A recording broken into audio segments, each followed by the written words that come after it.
அஸ்ஸலாமு அலைக்கும் வரஹ்மத்துல்லாஹி வபரகாத்துஹு. நாளும் ஓர் அமுதமொழி. சிலரிடம் நாம் கேட்டோம், நீங்கள் அல்லாஹ்வை எப்படி வணங்குகிறீர்கள், எப்படி தொழுகின்றீர்கள்?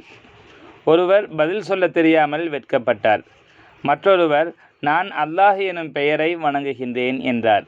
இப்படி ஒவ்வொரு சாராரும் ஒவ்வொரு விதமாய் மனம் போனபடி அல்லாஹ்வை வணங்குகிறார்கள். உண்மையை விளங்காததால் இவ்வளவும். நாம் இவ்வுலகிற்கு வந்தது உண்மையை விளங்கிக் கொள்வதற்கன்றி வேறில்லை. உலகில் பலரும் உண்மையை விளங்காமல் கஷ்டப்படுகின்றனர். இதற்கு எத்தனையோ சித்திர்கள், திரைகள் உள்ளன. ஷரியத்தில் சொல்லப்பட்டிருக்கும் அத்தனையும் திரைகள்தாம். ஷரியத் பூராவையும் நாம் கூறவில்லை. ஷரியத்தில் நாம் பரிபூர்ணமாக இருந்து கொண்டு இதற்கு மேலுள்ள படிகளையும் அறிந்து கொள்ள வேண்டும். சங்கைமிகு ஷேഖநாயகம் குதுபுஸ்ஸமான் ஷம்சுல் உஜூத் ஜமாலியா அசையீத் ஹலீல் அன் மௌலானா அல் ஹசனியுல் ஹுசைனியுல் ஹாஷிமி கத்தஸல்லாஹு சிர்ரஹுல் அலீம் அவர்களின் அமுத மொழிகளிலிருந்து.